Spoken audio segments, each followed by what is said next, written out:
출가 외인이 무슨 병수발이야. 암이면 어차피 오래 못 가. 시어머니의 말에 저는 귀를 의심했습니다. 친정어머니가 암 3기 판정을 받은 바로 그날이었습니다. 아버지가 쓰러지셨어. 이제 네가 모셔야지. 며느리가 시부모 병수발하는 게 도리 아니야? 일주일 전에는 처가 일이라 막더니 이번엔 며느리 도리라고요. 저는 그날 결심했습니다. 8년간 묵묵히 관리해온 시댁 통장을 모두 해지해버렸습니다. 며칠 뒤 시어머니가 무릎 꿇고 찾아왔습니다. 유나야, 살려줘. 제발. 하지만 이건 끝이 아니라 시작이었습니다. 무너진 가족, 쓰러진 남편, 그리고 어머니의 마지막 순간까지 한 며느리의 처절한 싸움이 지금 시작됩니다. 오늘의 사연 시작하기 전에 구독과 좋아요 눌러주시면 집안에 행운이 가득하실 거예요. 병원 복도의 흰 불빛 아래에서 저는 진단서를 받아들었습니다. 유방암 3기. 그 글자들이 눈앞에서 흐릿하게 번졌습니다. 다리에 힘이 풀려 그 자리에 주저앉았습니다. 따님, 괜찮으세요? 간호사가 제 어깨를 흔들었지만 저는 대답할 수가 없었습니다. 떨리는 손으로 휴대폰을 꺼내 남편 태호에게 전화를 걸었습니다. 여보, 나야. 엄마가 암이래. 3기야. 뭐? 진짜야? 당분간 친정에서 간병해야 할 것 같아. 태호가 잠시 말이 없었습니다. 수화기 너머로 한숨 소리가 들렸습니다. 알았어. 일단 엄마한테는 내가 말할게.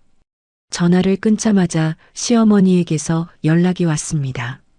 태호가 벌써 말한 모양이었습니다. 야, 유나야. 너 지금 제정신이냐? 안사돈이 암이라며? 네, 어머니. 3기라고 하네요. 에이구, 3기면 그거 다 퍼진 거 아니야? 야, 솔직히 말해서 암이라는 게 돈은 돈대로 들고 사람은 사람대로 고생만 하다가 결국 가는 병 아니냐? 그런데 네가 거길 가서 뭘 어쩌겠다고. 우리 태호 금쪽 같은 내 아들 건강 버리면서까지 네가 처가 일에 매달릴 이유가 뭐가 있어? 저는 귀를 의심했습니다. 지금 뭐라고 한 거지? 숨을 한번 크게 들이쉬고 대답했습니다. 어머니, 그래도 제 하나뿐인 엄마잖아요. 제가 가야죠, 야. 너 잊었어? 너 우리 집으로 시집 올 때 내가 뭐라 그랬니? 내 오빠 있잖아. 집안 기둥인 아들이지 애미 수발을 들어야지. 왜 이미 남의 집 귀신이 된 딸년이 나서서 설쳐? 넌 이제 이 집 사람이야, 알겠니? 시어머니의 목소리는 단호했습니다. 저는 더 이상 대꾸하지 않고 전화를 끊었습니다. 그날 저녁 시댁에 짐을 챙기러 들렀습니다. 거실에 시어머니와 태호가 나란히 앉아 있었습니다. 유나야, 앉아봐. 시어머니가 소파를 가리켰습니다. 저는 마주 앉으며 태호를 바라봤습니다. 태호는 고개를 숙인 채 저와 눈을 마주치지 않았습니다. 유나, 너 내 말 똑똑히 들어라. 태호는 처가 근처에도 얼씬 못하게 할 거다. 병문안? 꿈도 꾸지 마. 사위가 병원 들락거리다 병이라도 옮아오면 어쩔 거야? 우리 아들 몸 상하는 꼴 난 절대 못 본다. 어머니, 남편이 장모님 아프시다는데 병문안 가는 게 어떻게 문제가 돼요? 그게 사람 도리잖아요. 도리? 어디서 시어머니 눈을 똑바로 뜨고 대들어. 출가외인이야, 출가외인. 시집 온 여자가 친정일에 정신 팔려 있으면 이 집구석은 누가 돌보고 우리 아들 밥은 누가 차려주냐고. 너 당장 그 집 내려놓지 못해? 저는 태호를 똑바로 쳐다봤습니다. 제발 한마디만 해줘. 당신 엄마한테 한마디만 해줘. 하지만 태호는 입술만 달싹였을 뿐 아무 말도 하지 않았습니다. 고개를 더 깊이 숙였습니다. 가슴 한가운데가 서늘하게 식어갔습니다. 결혼하고 8년 동안 이 집을 위해 뭘 했나? 명절마다 새벽부터 일어나 제사 음식을 준비했습니다. 시아버지 생신 때마다 온 친척을 불러 상을 차렸습니다. 시누이 유학 경비도 제가 송금했습니다. 그런데 내 어머니가 아프니까 처가 일이라고요. 저 친정 갈게요. 저는 자리에서 일어났습니다. 태호가 뒤따라 나왔습니다. 유나, 잠깐만. 내 말 좀 들어봐. 뭔데? 할 말 있으면 해봐. 아유, 우리 엄마 성격 불같은 거. 당신이 하루 이틀 봐. 일단 며칠만 꾹 참고 있어봐. 내가 기회 봐서 잘 말씀드려 볼 테니까, 응? 김태호, 당신은 대체 뭐야? 내 남편이야? 아니면 당신 엄마 아들이야? 태호가 대답하지 못했습니다. 저는 돌아보지 않고 현관문을 나섰습니다. 차 안에서 핸들을 잡은 손이 떨렸습니다. 8년이라는 시간이 필름처럼 스쳐 지나갔습니다. 내가 이 집에서 대체 뭐였나? 가정부였나? 회계사였나? 아니면 그냥 밥하는 사람이었나? 친정집에 도착하니 어머니가 현관에서 기다리고 계셨습니다. 항암 치료 전이라 아직 머리카락이 그대로였지만 얼굴이 많이 야위셨습니다. 유나야, 왜 이 시간에 왔어? 엄마, 나 당분간 여기 있을게. 무슨 소리야? 시댁 눈치 보여서 어쩌려고. 어머니가 제 손을 밀어냈습니다. 그냥 가. 나 혼자 할 수 있어. 엄마, 나 이번엔 내 마음대로 할 거야. 저는 어머니의 여윈 손을 꽉 잡았습니다. 뼈마디가 손바닥에 그대로 느껴졌습니다. 그날 밤 저는 어머니 옆에 누워 천장을 바라봤습니다. 어릴 때 생각이 났습니다. 아버지 사업이 망한 뒤 어머니는 새벽 4시에 일어나 식당으로 출근하셨습니다. 오빠 대학 등록금, 제 대학 등록금 모두 그 손으로 벌어서 대주셨습니다. 어머니의 구부러진 등이 눈앞에 어른거렸습니다. 다음 날 오빠에게 전화를 걸었습니다. 오빠, 엄마 암이래. 나 당분간 여기 상주하면서 간병할 거니까 오빠는 주말마다 꼭 와줘. 아이고, 유나야. 어쩌냐? 내가 지금 회사 일이 너무 바빠서 정신이 하나도 없다. 애들 학원 픽업도 가야 하고 내 올케도 직장 다니느라 눈코 뜰 새 없잖아. 알았어. 최대한 시간 내서 가볼게. 네가 고생이 많다. 오빠 목소리에 미안함이 묻어났습니다. 맞벌이에 초등학생 2명을 키우는 오빠한테 매일 오라고 할 수도 없었습니다. 결국 제 몫이 더 커질 수밖에 없다는 걸 알았습니다. 친정에서 간병을 시작한 첫 주 시어머니에게서 매일 전화가 왔습니다. 야, 너 언제 들어올 거야? 태호가 지금 일주일째 아침도 못 얻어먹고 빈속으로 출근한다. 집골은 이게 뭐냐?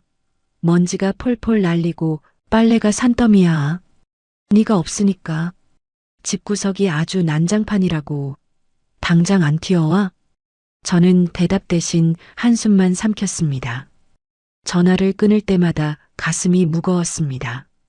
일주일째 되던 날 오후 시어머니에게서 다급한 전화가 왔습니다. 유나야. 큰일 났다. 야, 빨리 와. 내 시아버지가 쓰러졌어. 어떡하면 좋니? 네. 어머니, 정신 차리세요. 지금 어디신데요? 병원이다. 응급실. 빨리 와. 무조건 빨리. 저는 오빠에게 급히 연락해 어머니를 부탁하고 시댁 근처 병원으로 달려갔습니다. 응급실에 도착하니 시아버지가 침대에 누워 계셨습니다. 의외로 멀쩡해 보였습니다. 의사가 저를 불러 설명했습니다. 보호자 되시죠? 검사 결과 알츠하이머 치매로 보입니다. 진행 속도가 평균보다 빠른 급속 진행형이에요. 보호자의 지속적인 케어가 필수입니다. 치매. 그 단어가 머릿속을 맴돌았습니다. 시어머니가 의사 설명이 끝나기 무섭게 복도에 주저앉아 통곡했습니다. 아이고, 내 팔자야. 영감, 이게 무슨 소리야? 치매라니, 치매라니. 나보고 어떡하라고. 시아버지는 침대에서 두리번거리며 물었습니다. 내가 왜 여기 있어? 여기가 어디야? 같은 질문을 3번이나 반복하셨습니다. 병실 밖으로 나오자 시어머니가 제 팔을 꽉 붙잡았습니다. 유나야, 잘 들었지? 이제 네가 짐 싸들고 우리 집으로 들어와야겠다. 들어와서 내 시아버지 깍듯이 모셔라. 네. 어머니, 지금 무슨 말씀을 하시는 거예요? 무슨 말이긴. 며느리가 시부모 병수바라는 건 하늘이 정해준 도리 아니냐? 이건 당연한 거야. 토 달지 마. 어머니, 제 어머니도 지금 암투병 중이시라고 말씀드렸잖아요. 저도 제 엄마 지켜야 해요, 야. 그건 내 오빠가 알아서 할 일이라고 했지. 넌 출가 외인이야. 남의 집 사람이라고. 시집 온 여자가 시부모 모시는 게 뭐가 이상해서 눈을 부라려. 친정 엄마는 남이고 시아버지는 내 하늘이야. 알겠어? 출가 외인. 일주일 전에도 들었던 그 말이었습니다. 그때는 친정일에 매달리지 말라더니 이번엔 시댁일이니까 당연히 해야 한다고요. 저는 아무 대답도 하지 못했습니다. 허탈한 웃음만 나왔습니다. 그날 밤 시댁 화장실에서 소리 없이 울었습니다. 거울에 비친 제 얼굴이 낯설었습니다. 결국 저는 친정 어머니 간병을 오빠에게 맡기고 시댁으로 돌아왔습니다. 오빠는 전화로 미안하다는 말을 몇 번이나 했습니다. 형수가 퇴근하고 병원에 들을 테니까 너무 걱정하지 마. 그 말을 믿을 수밖에 없었습니다. 시댁에서의 간병은 지옥이었습니다. 시아버지는 매일 새벽 2, 3시만 되면 침대에서 일어나 집안을 돌아다녔습니다. 저는 그때마다 잠에서 깨어 시아버지를 부축해 방으로 모셨습니다. 하루에 서너 시간밖에 자지 못했습니다. 낮에는 시어머니의 지시에 따라 집안일을 했습니다. 밥 짓고 빨래하고 청소하고 시아버지 식사를 떠먹여드리고 제 몸이 10개라도 모자랄 지경이었습니다. 간병 1달 차 저는 시어머니 앞에 무릎을 꿇듯 앉아 부탁했습니다. 어머니, 저도 일주일에 하루만 친정에 다녀오면 안 될까요? 어머니가 항암 치료 중이시라서요. 시어머니가 텔레비전에서 눈을 떼지 않은 채 대답했습니다. 내 어머니는 아들이 있잖아. 왜 출가한 딸이 나서? 오빠도 회사 다니고 애들 키우느라 바빠요. 하루만요, 어머니. 안 돼. 아버지 누가 봐? 시어머니가 고개를 돌려 저를 똑바로 쳐다봤습니다. 그 눈빛은 단호했습니다.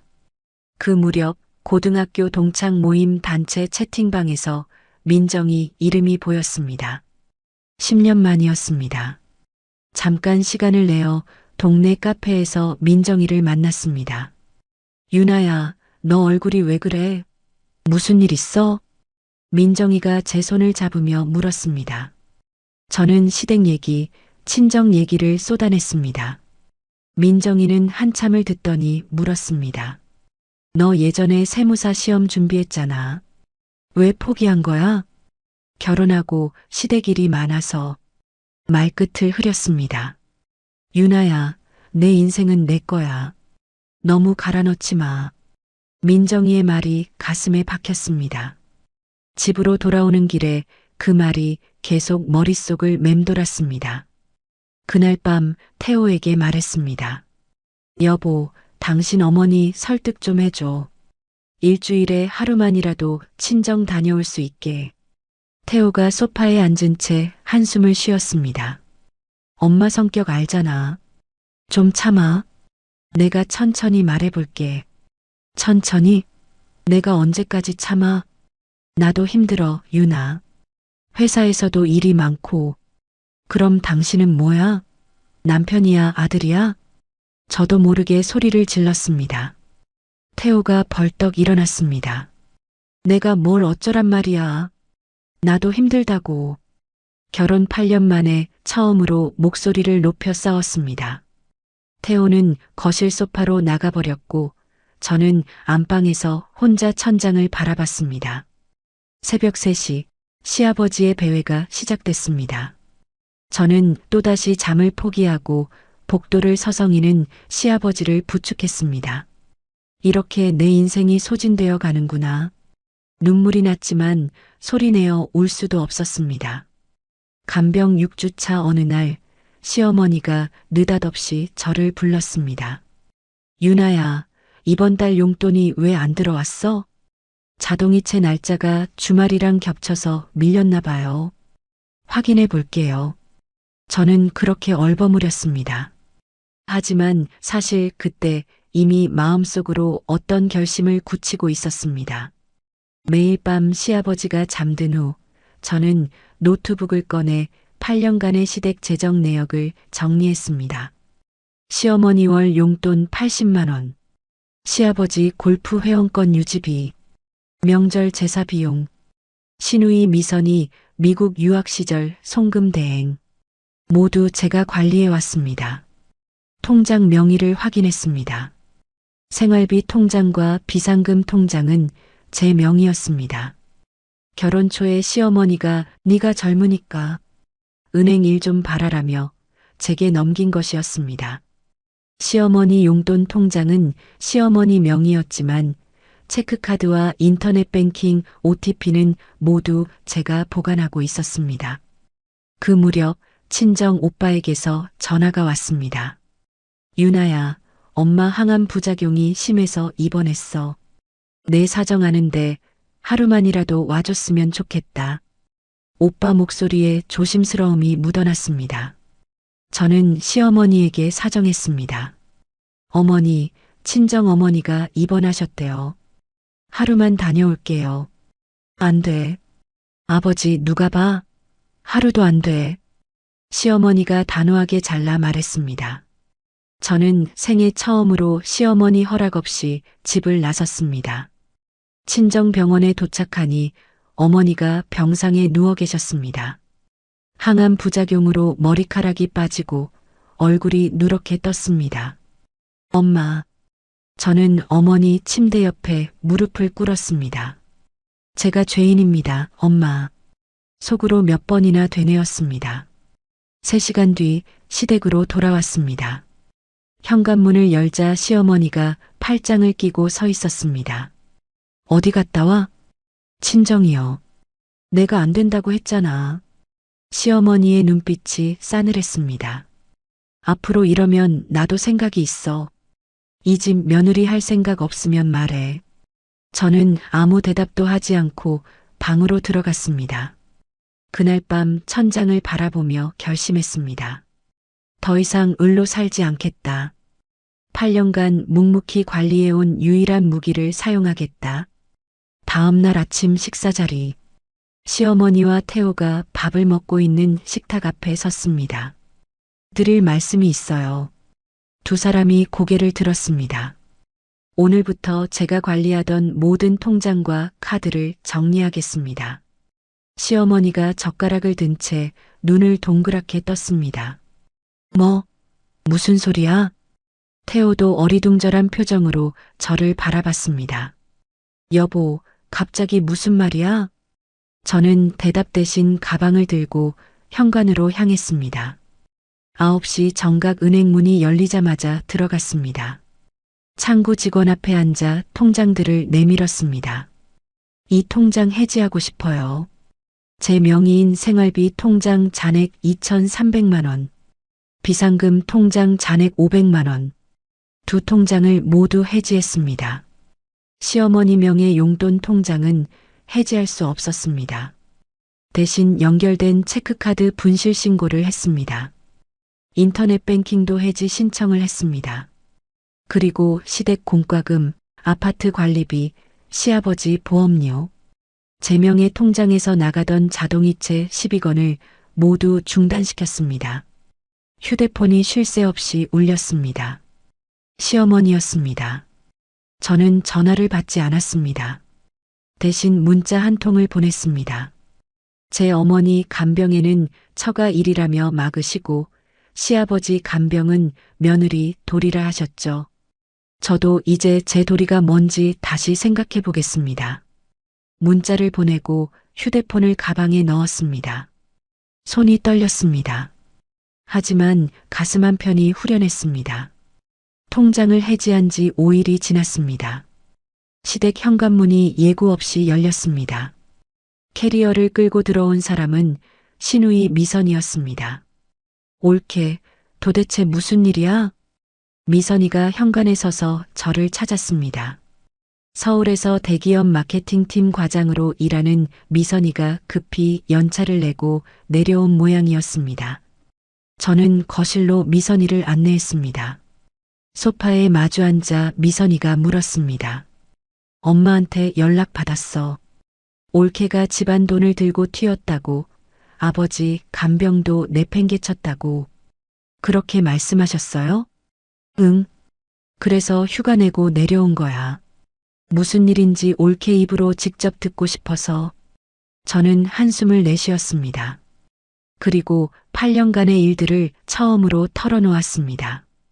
한 달 전 친정어머니 병문안을 막았던 일. 시아버지 간병은 당연히 며느리 몫이라던 이중잣대. 매일 새벽 2~3시간밖에 못 자며 배회하는 시아버지를 돌본 일. 그리고 남편 태호의 일관된 침묵까지. 미선이의 얼굴이 점점 굳어졌습니다. 엄마가 정말 그랬어? 올케 친정어머니가 암 3기라며? 네. 그런데 병문안도 못 가게 했다고? 저는 고개를 끄덕였습니다. 그리고 휴대폰을 꺼내 저장해뒀던 녹음 파일을 재생시켰습니다. 출가 외인이 무슨 병수발이야.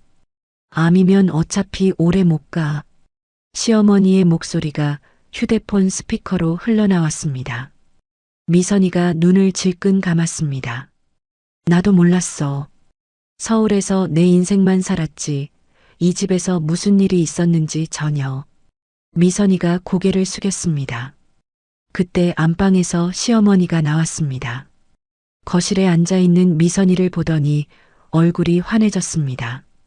미선아, 왔어? 왔으면 너라도 이 집 며느리 좀 말려라. 이 여자가 집안을 거덜내려고 해. 시어머니가 저를 가리키며 소리쳤습니다. 미선이가 천천히 일어섰습니다. 엄마, 나 방금 녹음 들었어. 엄마가 올케한테 한 말들.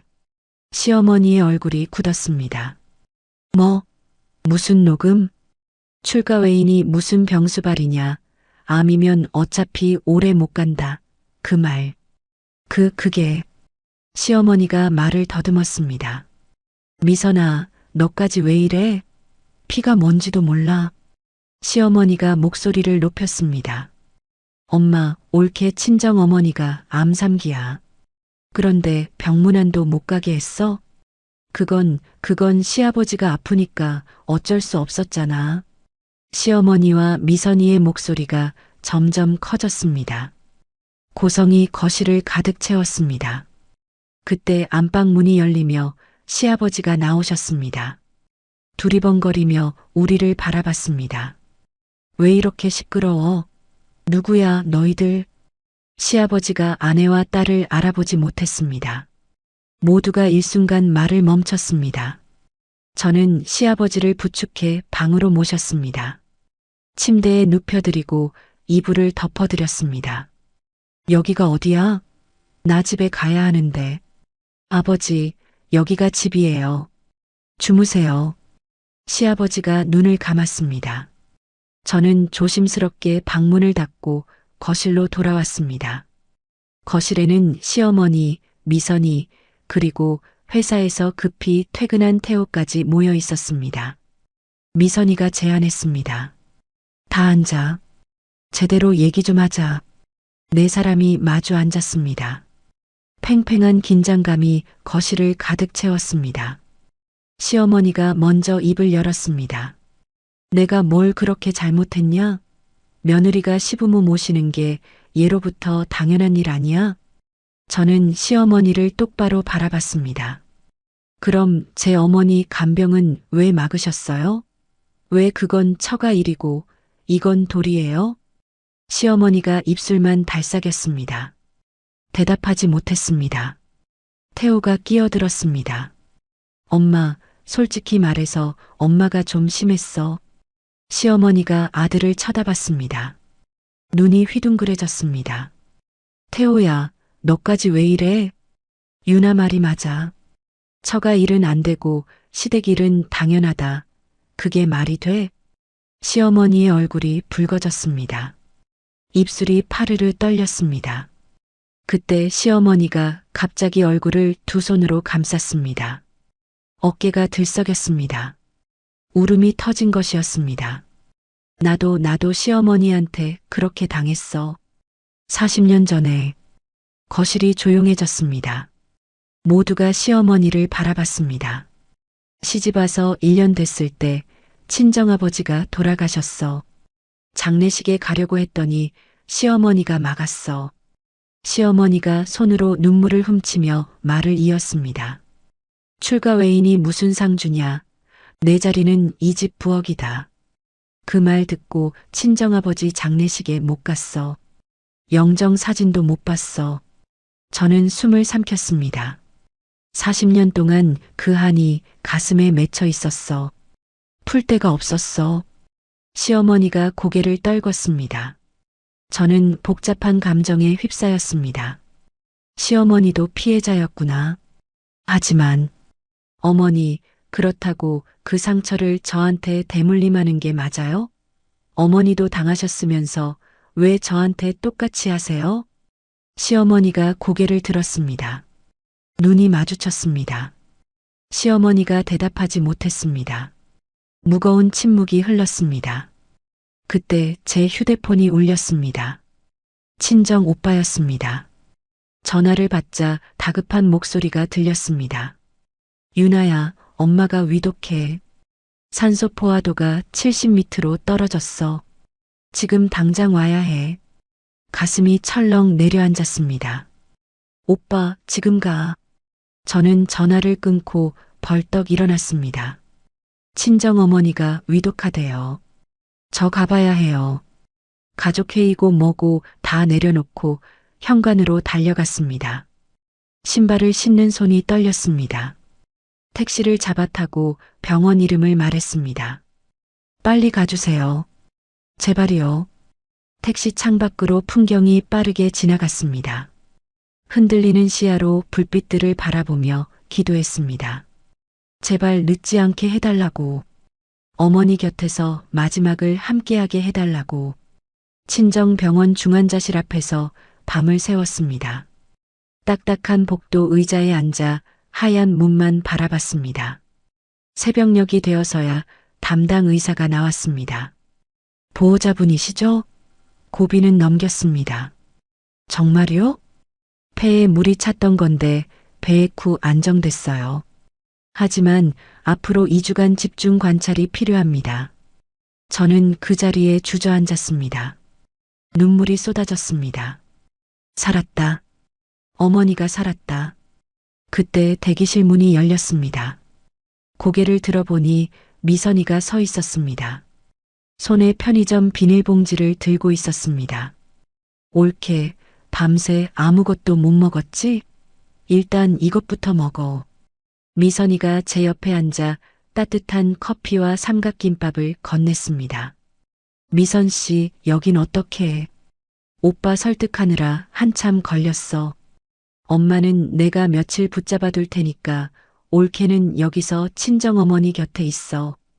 저는 미선이를 바라봤습니다. 8년 동안 명절에나 얼굴 보던 시누이였습니다. 서먹하기만 했던 사이였습니다.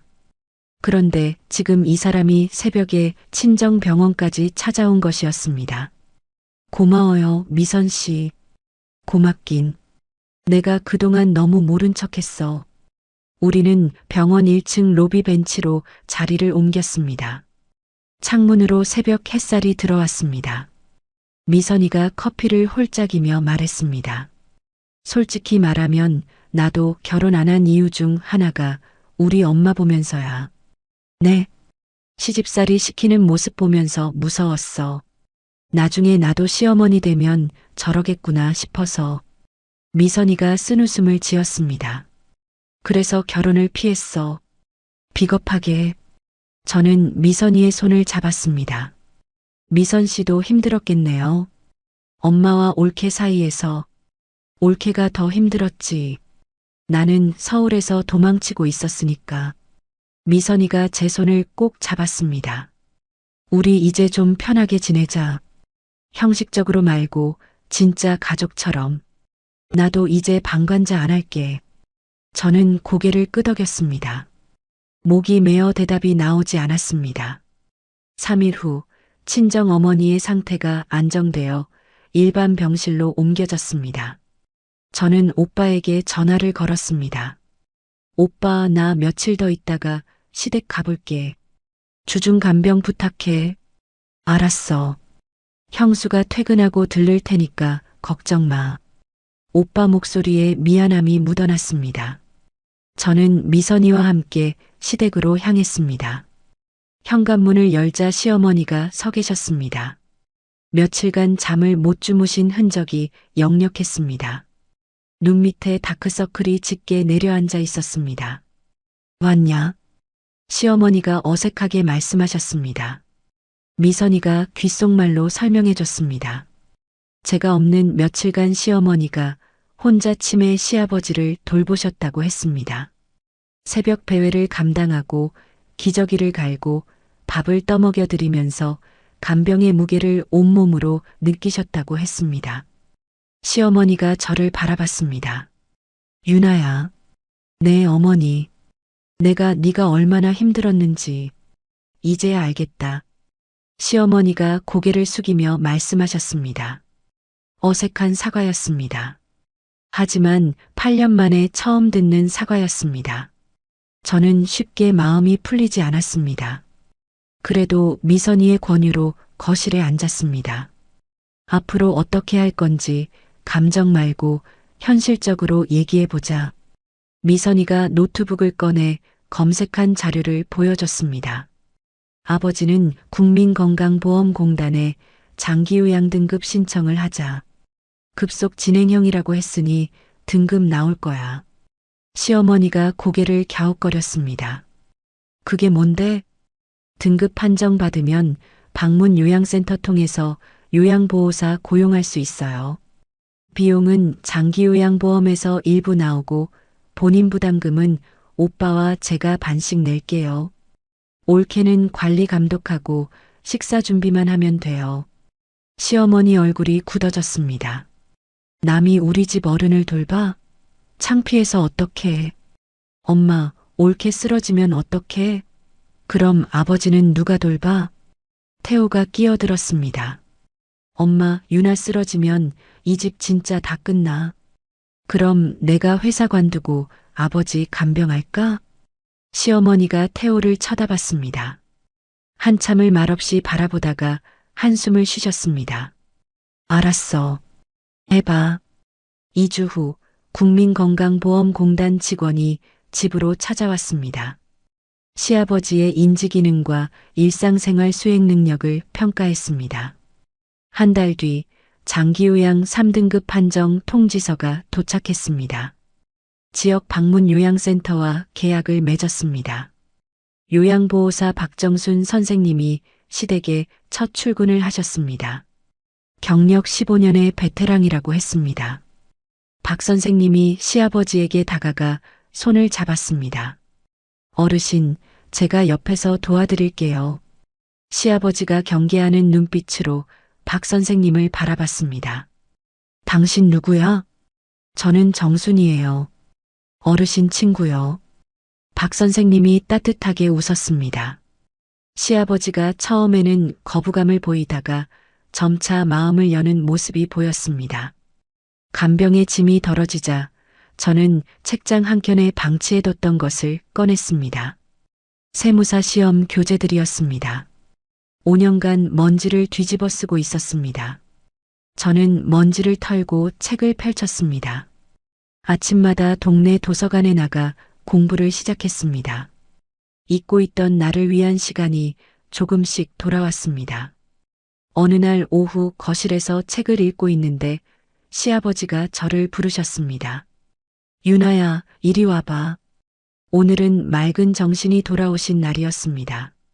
저는 시아버지 옆에 앉았습니다. 네, 아버지. 미안하다. 네. 내가 제정신일 때 한 번도 고맙다고 말 못했어.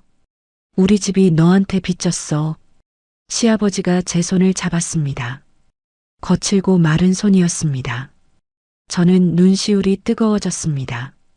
예상치 못한 사과였습니다. 아버지, 괜찮아요. 아니야. 괜찮지 않아. 내가 정신 있을 때 이 말 해야 해. 고맙다, 유나야. 저는 고개를 숙이고 눈물을 훔쳤습니다. 분노만으로 이 가족을 떠나지 않기를 잘했다. 그 생각이 들었습니다. 하지만 시어머니와의 관계는 아직 완전히 풀리지 않았습니다. 친정어머니의 건강도 여전히 불안했습니다. 마음 한편이 무거웠습니다. 창밖으로 노을이 지고 있었습니다. 저는 붉게 물든 하늘을 바라보며 생각했습니다. 아직 갈 길이 멀구나. 요양보호사 박 선생님이 오기 시작한 지 1년이 지났습니다. 봄바람이 부는 어느 날 저는 우편함에서 봉투 하나를 꺼냈습니다. 세무사 1차 시험 합격 통지서였습니다. 합격. 저는 봉투를 들고 거실로 뛰어들어갔습니다. 여보, 나 붙었어. 태호가 소파에서 벌떡 일어났습니다. 진짜? 1차 합격한 거야? 응, 합격이래. 저는 합격 통지서를 태호에게 내밀었습니다. 태호가 통지서를 받아들고 읽더니 환하게 웃었습니다. 유나, 대단하다. 진짜 대단해. 그때 휴대폰이 울렸습니다. 미선이었습니다. 화상통화를 연결하자 미선이 얼굴이 화면에 떴습니다. 올케 합격한 거 맞아? 오빠한테 들었어. 응, 1차 붙었어. 와, 축하해. 진짜 고생했다. 미선이가 화면 너머로 박수를 쳤습니다. 시어머니가 부엌에서 나오셨습니다. 무슨 일인가 싶은 표정이었습니다. 뭔 일이야, 왜 이렇게 시끄러워? 어머니, 저 세무사 1차 시험 붙었어요. 시어머니가 저를 바라봤습니다. 잠시 침묵이 흘렀습니다. 그래, 잘했네. 고생했다. 어색한 축하였습니다. 하지만 1년 전만 해도 상상할 수 없던 말이었습니다. 그날 저녁 태호가 제안했습니다. 유나, 오늘 외식하자. 결혼하고 처음으로 제대로 축하해주고 싶어. 우리는 연애 시절 자주 가던 동네 이탈리안 레스토랑으로 갔습니다. 오랜만에 단둘이 마주 앉았습니다. 태호가 와인을 따르며 말했습니다. 1년 전 생각하면 아찔하다. 그때 진짜 힘들었지? 응. 죽을 것 같았어. 내가 진작 내 편에 섰어야 했는데. 비겁했어. 태호가 와인잔을 내려놓고 제 손을 잡았습니다. 엄마 눈치 보느라 네가 얼마나 힘든지 못 봤어. 미안해. 저는 태호의 손을 꼭 잡았습니다. 가슴 한편에 응어리졌던 것이 조금 풀리는 느낌이었습니다. 늦었지만 지금이라도 알아서 다행이야. 우리 다시 시작하자. 응. 사랑해, 유나. 나도 사랑해. 결혼 후 정말 오랜만에 서로의 눈을 마주보며 그 말을 했습니다. 주말에 친정병원을 찾았습니다. 어머니는 마지막 항암 사이클을 마치고 퇴원을 앞두고 계셨습니다. 저는 어머니 손을 잡고 병원 정원을 천천히 산책했습니다. 엄마, 나 세무사 1차 붙었어. 그래, 우리 딸 대단하네. 어머니가 제 손을 꼭 잡았습니다. 이제 저 걱정 안 하셔도 돼요, 엄마. 어머니가 봄 햇살 아래에서 제 얼굴을 찬찬히 들여다보셨습니다. 내 표정이 1년 전과 달라졌네. 그때는 죽은 사람 같더니 이제야 우리 딸 얼굴이다. 엄마가 나아지셔서 그래요. 저는 어머니 팔짱을 꼈습니다. 따뜻한 봄바람이 불어왔습니다. 시댁에서도 작은 변화들이 일어났습니다. 시어머니가 박 선생님에게 먼저 인사를 건네기 시작했습니다. 오늘도 수고하세요. 늘 신세 많이 집니다. 가끔은 저에게도 말을 붙이셨습니다. 밥 먹었냐? 공부하느라 힘들지? 작은 말들이었지만 1년 전만 해도 들을 수 없던 말들이었습니다. 어느 날 저녁 가족들이 함께 쓰는 카카오톡 대화방에 미선이가 메시지를 올렸습니다. 다음 주에 남자친구 데리고 내려간다. 소개시켜줄게. 3년 사귄 사람이야. 시어머니가 휴대폰을 들여다보며 소리쳤습니다. 뭐? 남자친구? 왜 이제야 말해? 태호가 웃으며 대답했습니다. 엄마, 좋은 거잖아. 미선이가 결혼한다는 거잖아. 시어머니가 투덜거리면서도 입꼬리가 올라갔습니다. 딸의 연애 소식에 설레는 기색이 역력했습니다. 하지만 기쁨 속에서도 걱정이 있었습니다. 4개월 뒤에 있을 세무사 2차 시험이었습니다. 합격률이 10%도 안 된다고 했습니다. 시어머니와의 관계도 여전히 어색했습니다. 예전처럼 막 대하지는 않으셨지만 편하지도 않았습니다. 어딘가 거리감이 느껴졌습니다. 시아버지의 치매도 점점 심해지고 있었습니다. 의사가 급속 진행형이라고 했던 말이 맞았습니다. 1년 사이에 눈에 띄게 악화되셨습니다. 가족을 알아보지 못하는 날이 알아보는 날보다 많아졌습니다. 어느 날 박 선생님이 조심스럽게 말씀하셨습니다. 선생님, 죄송한데요. 저도 친정어머니가 갑자기 쓰러지셔서 다음 달부터 일을 그만둬야 할 것 같아요. 네, 박 선생님이요? 정말 죄송해요. 어르신 증상이 빠르게 진행되고 있어요.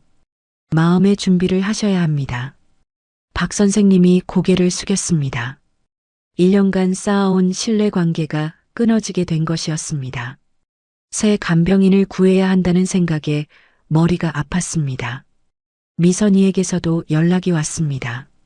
올케, 나 회사에서 해외 프로젝트 담당자로 발탁됐어. 3개월은 해외 출장이 잦을 것 같아. 당분간 내려가기 힘들 것 같아서 미안해. 1년간 간신히 맞춰놓은 역할 분담에 균열이 생기기 시작했습니다.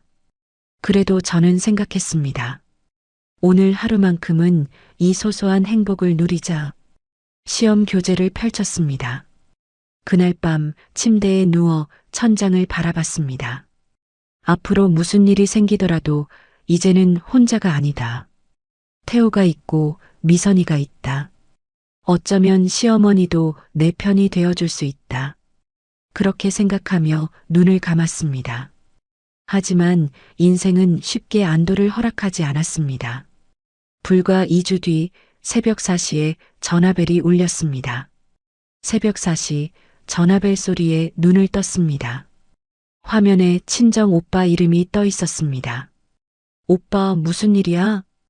유나야, 엄마가 또 쓰러지셨어. 뭐? 정기검진 받으러 갔다가 검사 결과 나왔는데 암이 폐로 전이됐대.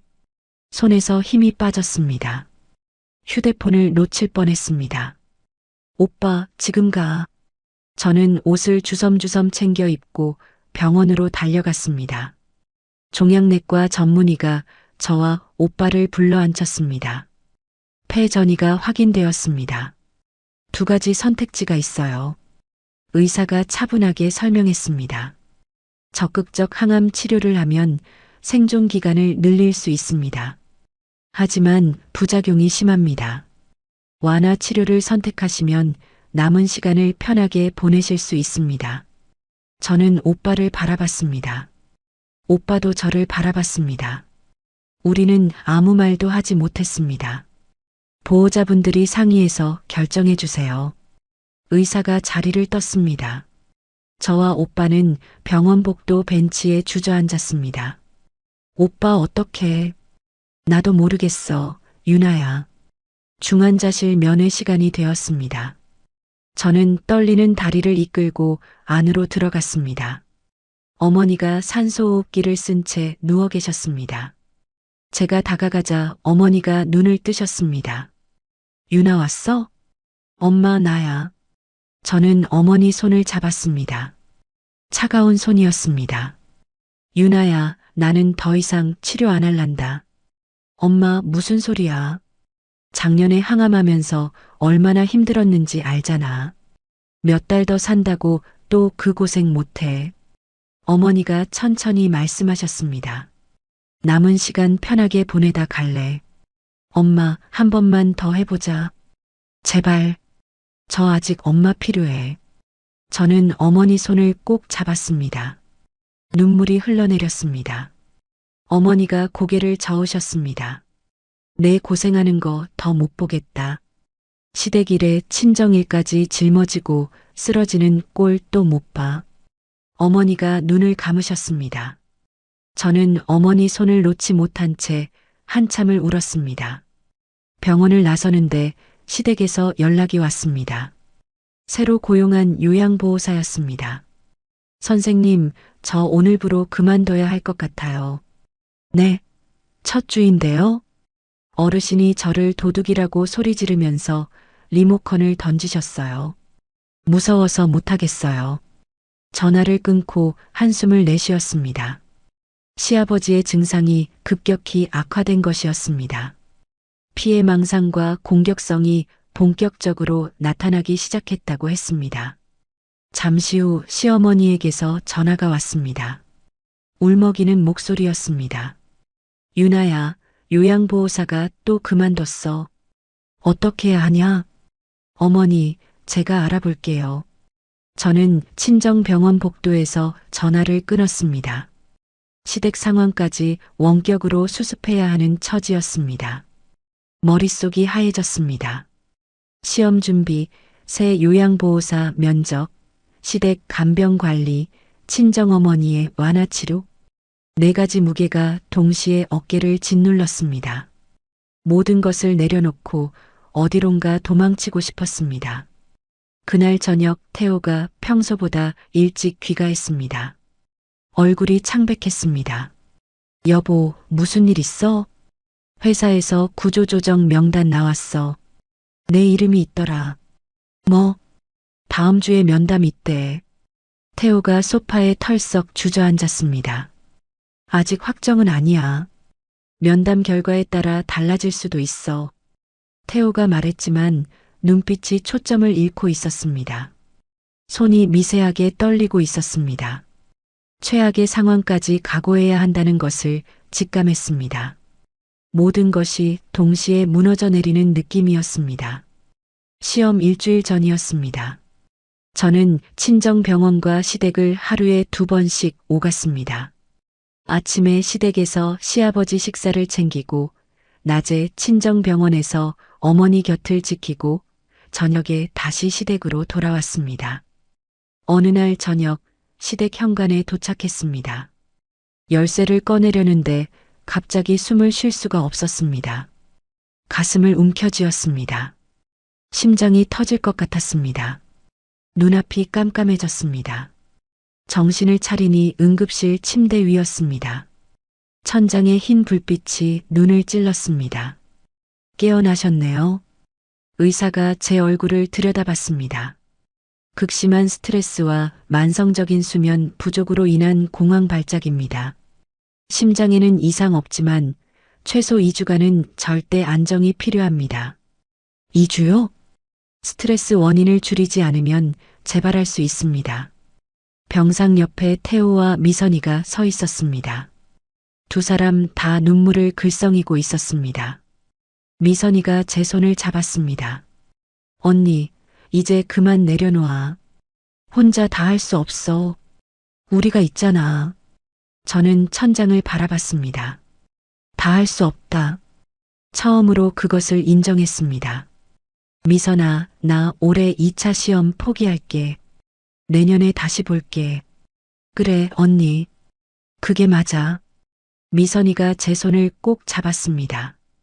그날 밤 휠체어를 탄 친정어머니가 제 병실로 찾아오셨습니다. 같은 병원 내 이동을 요청하신 것이었습니다. 어머니가 제 얼굴을 보자마자 눈물을 흘리셨습니다. 유나야, 엄마 때문에 네가 이렇게 됐어. 엄마 아니야. 엄마 때문에 쓰러지면 엄마는 죽어서도 눈 못 감아. 어머니가 제 손을 꼭 잡았습니다. 마르고 거친 손이었습니다. 저는 어머니 손을 잡은 채 창밖을 바라봤습니다. 밤하늘에 별이 떠 있었습니다. 모든 걸 다 잘할 필요는 없어. 완벽한 며느리, 완벽한 딸, 완벽한 아내가 아니어도 괜찮아. 지금 내가 할 수 있는 것만 하자. 처음으로 스스로를 용서하기로 했습니다. 퇴원 후 저는 시댁 거실에 가족들을 모았습니다. 시어머니, 태호, 그리고 서울에서 내려온 미선이가 소파에 앉았습니다. 드릴 말씀이 있어요. 세 사람이 저를 바라봤습니다. 이제부터는 제 건강이 먼저입니다. 모든 걸 다 하겠다는 생각은 버리겠습니다. 시어머니가 입을 열려다 말았습니다. 대신 우리 모두 역할을 나눠서 짊어져야 해요. 저 혼자는 안 돼요. 태호가 고개를 끄덕였습니다. 알았어. 내가 더 할게. 오빠, 회사는 어떻게 됐어? 미선이가 물었습니다. 면담 결과 나왔어. 해고는 면했는데 무급휴직 3개월 후에 복귀하기로 했어. 다행이다. 미선이가 안도의 한숨을 내쉬었습니다. 태호가 제 손을 잡았습니다. 휴직 기간 동안 아버지 간병에 더 참여할게. 이제 유나 혼자 안 맡겨. 미선이도 말했습니다. 나도 해외 프로젝트 일단락됐어. 연차랑 무급휴가 합쳐서 2주 시간 냈어. 미선이가 노트북을 꺼냈습니다.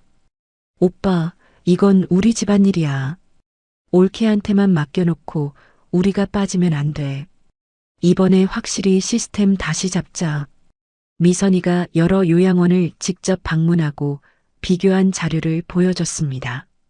아버지 상태가 이 정도면 집에서 모시기 한계야. 요양원 입소를 진지하게 고려해야 해. 시어머니 얼굴이 굳어졌습니다.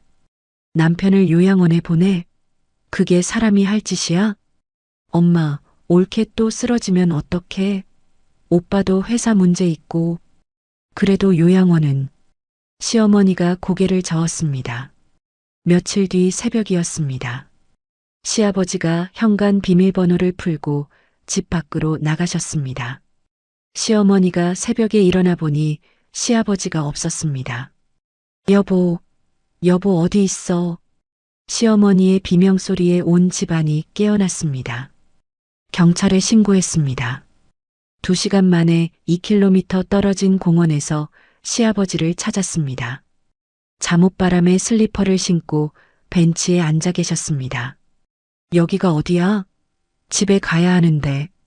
시아버지가 중얼거렸습니다. 시어머니가 시아버지를 끌어안고 울었습니다. 그날 저녁 시어머니가 거실에 앉아 한참을 말이 없었습니다. 그러다 입을 열었습니다. 내가 더 이상 혼자 못 지키겠다. 시어머니가 고개를 떨궜습니다. 요양원 알아봐라. 미선이와 태호가 요양원을 알아봤습니다. 집에서 차로 30분 거리에 평판 좋은 곳을 찾았습니다. 입소수속을 밟았습니다. 시아버지를 요양원에 모시는 날이었습니다. 시어머니가 요양원 침대에 누운 시아버지의 손을 잡았습니다. 여보, 미안해. 시어머니 목소리가 떨렸습니다. 내가 더 이상 혼자 못 해주겠어. 대신 매일 올게. 용서해. 시아버지가 시어머니를 바라봤습니다. 알아보는 건지 아닌지 알 수 없었습니다. 하지만 시어머니의 손을 꽉 잡았습니다. 본능적으로 잡은 것 같았습니다. 저는 병실 문 밖에서 그 모습을 지켜봤습니다. 시어머니도 40년을 함께한 남편을 보내야 하는 지친 아내였습니다. 한 사람의 여자였습니다. 지난 2년간 품어왔던 분노와 원망이 조금씩 녹아내렸습니다. 친정어머니는 완화 치료를 선택하셨습니다. 완화 의료 병동으로 옮기셨습니다. 임종을 앞둔 환자들을 위한 병동이었습니다. 저는 매일 오후 2시간씩 병원을 찾았습니다. 어머니 손을 잡고 함께 시간을 보냈습니다. 엄마, 나 어릴 때 얘기해줘. 뭐가 듣고 싶어? 아빠 얘기. 나 아빠 얼굴 잘 기억 안 나. 어머니가 천천히 말씀하셨습니다.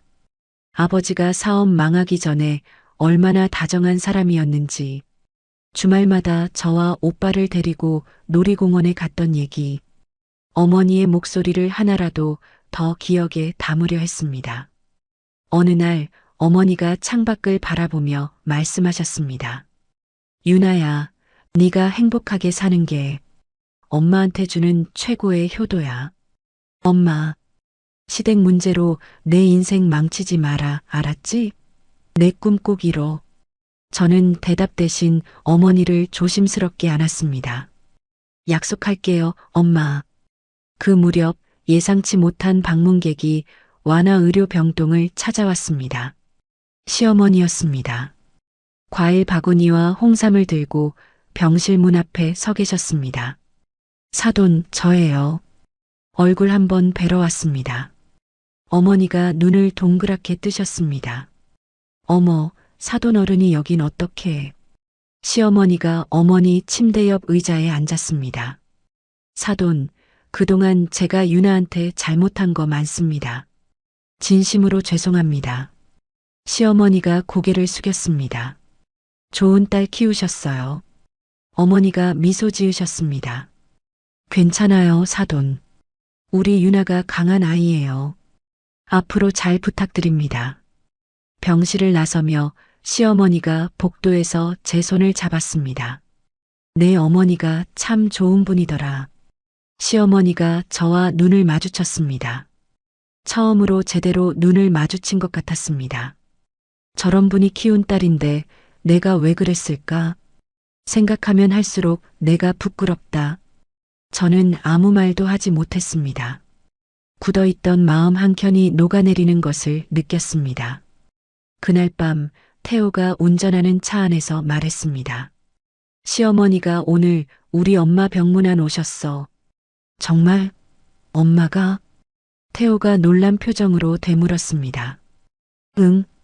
태호가 신호에 멈춰서서 제 손을 잡았습니다. 고마워, 유나. 포기하지 않아줘서, 우리 가족 지켜줘서. 미선이는 서울로 돌아가기 전날 저녁 마당에서 저와 단둘이 앉았습니다. 언니, 내년 시험은 꼭 붙어야 해. 응, 그래야지. 앞으로는 내가 더 자주 내려올게. 이번에 확실히 알았어. 미선이가 하늘을 올려다봤습니다. 가족은 함께 짊어지는 거더라. 나 혼자 빠져 있으면 안 되더라. 저는 고개를 끄덕였습니다. 완벽하지는 않았습니다. 모든 문제가 해결된 것도 아니었습니다. 하지만 우리 가족은 각자의 방식으로 상처를 봉합해 가고 있었습니다. 그날 밤 일기장을 펼쳤습니다. 펜을 들고 썼습니다. 오늘 처음으로 이 가족이 진짜 우리 가족이라고 느꼈다. 아직 갈 길이 멀지만 혼자가 아니라서 갈 수 있을 것 같다. 2달 후 11월의 어느 이른 아침이었습니다. 전화벨 소리에 눈을 떴습니다. 친정 오빠였습니다. 유나야, 엄마가 새벽에 눈 감으셨어. 자다가 편하게 가셨어. 저는 전화를 끊고 한참을 멍하니 앉아 있었습니다. 아무 생각도 나지 않았습니다. 그러다 눈물이 쏟아졌습니다. 소리 없이 흘러내렸습니다. 장례식장에 도착했습니다. 빈소에 어머니 영정 사진이 놓여 있었습니다. 환하게 웃고 계신 사진이었습니다. 작년 봄 병원 정원에서 산책할 때 제가 찍어드린 사진이었습니다. 저는 상주인 오빠 옆에 섰습니다. 조문객들이 하나둘 들어왔습니다. 삼가 고인의 명복을 빕니다. 감사합니다. 오빠와 저는 고개를 숙여 인사했습니다. 수십 번을 반복했습니다. 장례식장에 예상치 못한 사람들이 찾아왔습니다. 시어머니가 상복을 입고 들어오셨습니다. 사돈, 편히 가세요. 시어머니가 영정 앞에 절을 올렸습니다. 그리고 3일 내내 자리를 지키며 조문객 접대를 도왔습니다. 미선이도 서울에서 급히 내려왔습니다. 제 옆에 서서 손을 잡아줬습니다. 언니, 내가 옆에 있을게. 고마워, 미선아. 요양원에서 시아버지도 오셨습니다. 미선이가 요양원 측과 미리 협의해서 특별 외출 허가를 받았습니다. 미선이가 전담 동행인이 되어 모시고 왔습니다. 시아버지는 상황을 이해하지 못하는 눈치였습니다. 하지만 영정사진 앞에서 고개를 숙이셨습니다. 빈소가 가족들로 채워졌습니다. 저는 영정 속 어머니를 바라봤습니다. 엄마, 잘 가세요. 고생 많으셨어요. 속삭였습니다. 저 잘 살게요. 꼭 약속 지킬게요. 시어머니가 제게 다가오셨습니다. 유나야. 네, 어머니. 앞으로 명절에 사돈 영정도 우리 집에 함께 모시자. 네. 내 어머니가 우리 손주 외할머니잖아. 남이 아니야. 저는 시어머니를 바라봤습니다. 시어머니 입에서 그런 말이 나올 거라고는 상상도 못했습니다. 가슴이 벅차올랐습니다. 대답이 나오지 않아 고개만 끄덕였습니다. 3일장을 마치고 장지로 향했습니다. 어머니를 모시고 산을 올랐습니다. 하관을 지켜봤습니다. 흙이 관 위로 떨어졌습니다. 엄마, 안녕. 저는 고개를 숙였습니다. 장지에서 돌아오는 차 안이었습니다. 태호가 운전하고 저는 조수석에 앉았습니다. 유나. 응. 앞으로는 내가 더 잘할게. 태호가 전방을 바라보며 말했습니다. 당신이 원하는 거 하면서 살아. 세무사 시험 내년엔 꼭 같이 붙자. 내가 응원할게. 저는 태호를 바라봤습니다. 오랜 시간 만에 처음으로 남편에게서 진정한 동반자의 모습을 봤습니다. 고마워, 여보. 그로부터 1년이 지났습니다. 저는 세무사 최종 시험에 합격했습니다. 작은 사무실을 열었습니다. 간판을 걸었습니다. 새출발 세무회계사무소. 첫 번째 상담 의뢰인이 찾아왔습니다. 30대 주부였습니다. 시어머니 문제로 이혼을 고민 중이라고 했습니다. 선생님, 저 어떻게 해야 할까요? 저는 그녀의 손을 잡았습니다. 제가 도와드릴게요. 같이 방법을 찾아봐요. 시아버지는 요양원에서 평화로운 나날을 보내고 계셨습니다. 시어머니가 매일 찾아가셨습니다. 좋은 날에는 시어머니 얼굴을 알아보셨습니다. 당신 왔어? 시아버지가 희미하게 웃으셨습니다. 미선이는 3년간 사귀던 남자친구와 결혼했습니다. 결혼식 날 신부 대기실에서 미선이가 제게 다가왔습니다. 언니. 응. 우리 가족 지켜줘서 고마워. 언니가 버텨줬으니까 우리가 여기까지 온 거야. 미선이가 귓속말로 말했습니다. 나도 언니처럼 좋은 아내, 좋은 며느리 될게. 저는 미선이를 꼭 안아줬습니다. 그의 첫 추석이었습니다. 시댁 제사상 옆에 친정 어머니의 영정 사진을 나란히 놓았습니다. 온 가족이 모였습니다. 태호와 저, 시어머니, 미선이와 미선이 남편, 요양원에서 외출한 시아버지까지 우리는 두 분께 함께 절을 올렸습니다. 제사가 끝난 후 마당으로 나갔습니다. 태호와 나란히 앉았습니다. 밤하늘에 별이 떠 있었습니다. 우리 참 멀리 돌아왔다. 제가 말했습니다. 그래도 결국 여기까지 왔잖아. 다 당신 덕분이야. 태호가 제 어깨를 감쌌습니다. 저는 하늘의 별 하나를 가리켰습니다. 엄마 저기 계신 것 같아. 그래. 태호가 별을 바라보며 말했습니다. 장모님, 유나 잘 지키고 있어요. 걱정 마세요. 저는 웃음이 났습니다. 상처는 완전히 사라지지 않습니다. 하지만 함께 안고 갈 수 있습니다. 가족은 피로만 맺어지는 게 아닙니다. 서로를 붙들려는 의지로 만들어지는 것입니다. 집 안으로 들어가며 현관을 바라봤습니다. 새로 걸어둔 가족 사진이 있었습니다. 작년 미선이 결혼식에서 찍은 사진이었습니다.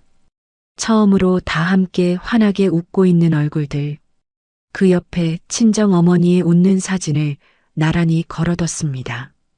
거실에서 가족들의 웃음소리가 들렸습니다. 그릇 부딪히는 소리도 들렸습니다. 저는 속으로 되뇌었습니다. 엄마, 나 이제 행복해요. 약속 지켰죠? 그리고 거실로 들어갔습니다. 오늘도 내일도 모레도 이 사람들과 함께 웃고 울며 살아가겠다고 다짐하며 혹시 지금 홀로 짐을 짊어지고 계신 분이 있다면 이 말씀을 드리고 싶습니다. 혼자 다 하려고 하지 마세요. 완벽한 며느리, 완벽한 딸, 완벽한 아내가 아니어도 괜찮습니다. 당신의 인생은 당신 것이니까요. 이야기를 끝까지 들어주신 분이 계시다면 잘 들었다고 댓글 하나만 남겨주세요. 감사합니다.